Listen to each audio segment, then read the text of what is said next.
Celui qui est à la tête du dialogue interreligieux s'appelle Son Éminence Cheikh Taysir, Taysir,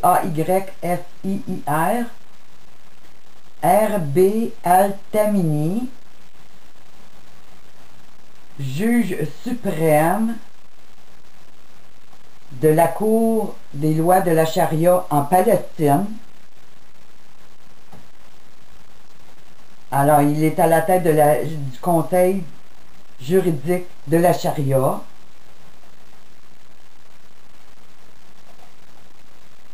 Et il y en a d'autres aussi, là.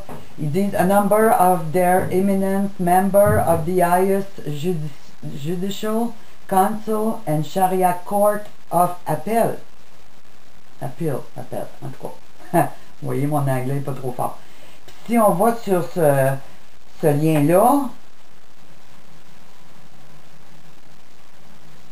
je l'ouvre devant vous.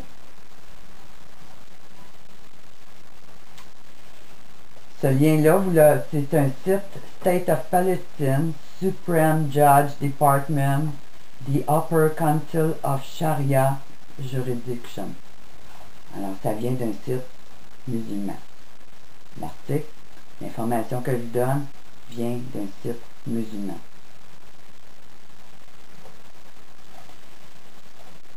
Comprenez-vous ce qui se passe, là? C'est que on vous fait croire que c'est l'Église de Jésus-Christ, alors qu'en réalité, on est en train de vous entraîner vers une religion qui n'est pas la vôtre, premièrement, qui n'est pas de Jésus-Christ, puis qui va vous entraîner vers l'esclavage, vers les fausses doctrines, vers l'apostasie, puis vers une soumission qu'ils ne donneront pas le choix. C'est ça ou tu meurs.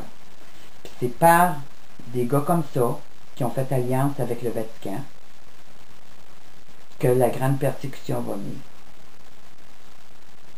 L'islam qu'on connaît d'aujourd'hui, c'est pas comme dans l'Ancien Testament, là, quand il y a eu la guerre entre les enfants d'Abraham, Isaac et Ismaël, Jacob et Ismaël, en tout cas. Je ne me rappelle pas. Mais c'est une nouvelle doctrine qui a été mise en place dans les siècles, le siècle passé, ou dans les années 1600, 1700, par des hommes qui préparaient déjà votre destruction qui vient là. L'islam, le Coran, tout ça, ça n'existait pas, ça, dans l'Ancien Testament.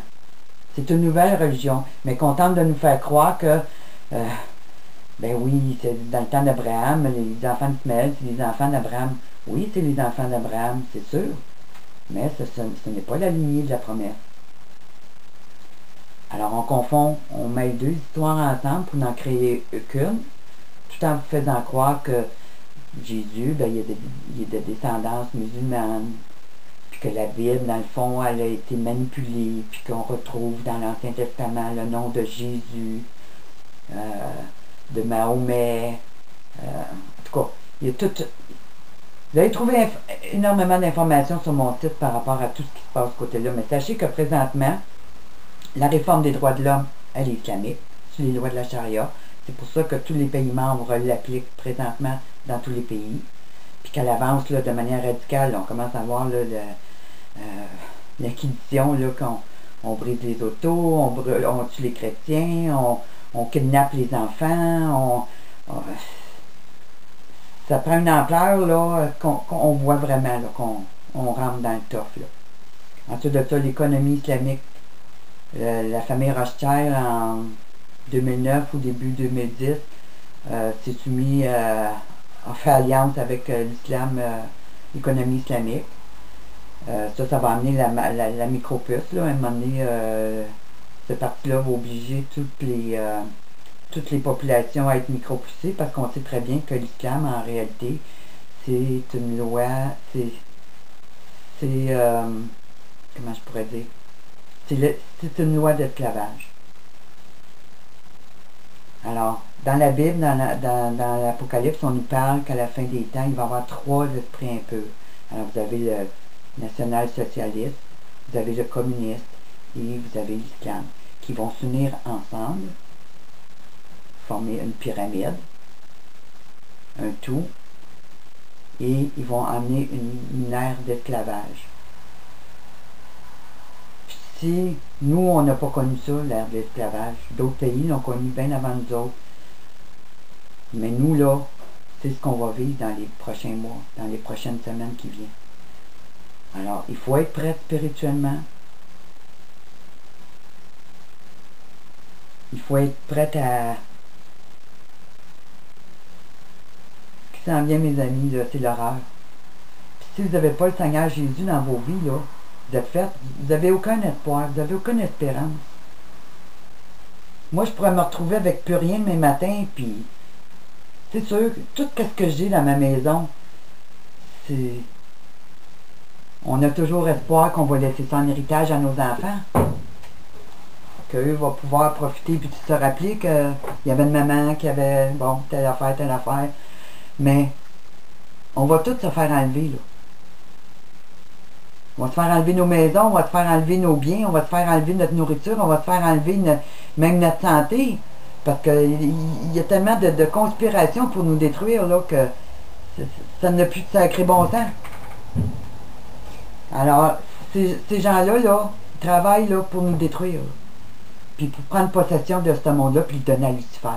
Puis là, ce qui se passe à Jérusalem avec le pape et ses alliances avec l'Islam et les Nations Unies, ben là, sont en train de voler Jérusalem. Le pape est en train de dire que le peuple de Dieu dans l'Ancien Testament, là, Jérusalem, là, regarde, c'est pas eux autres, là. Nous autres, maintenant, on est le peuple de Dieu, là, chrétiens et musulmans et juifs, puis ça nous revient. Mais c'est un gros mensonge. Parce que les chrétiens, ok, c'est toutes les religions mêlées ensemble, mais dans ce contexte-là, ils vont parler des chrétiens évangéliques, justement pour séduire les nations. Alors qu'on sait très bien qu'ils veulent les tuer, les chrétiens évangéliques. Ils veulent les exterminer.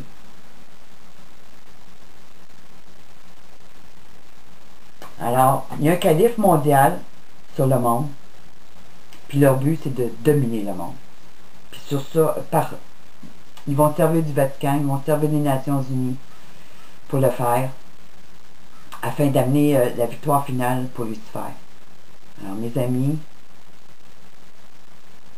il faut être fort, il ne faut pas lâcher, puis il faut regarder au Seigneur complètement.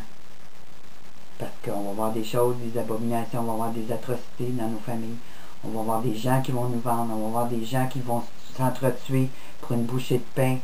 La famine est à la porte. Si vous voyez toute la destruction qu'il y a dans le monde, nos eaux sont contaminées, notre nourriture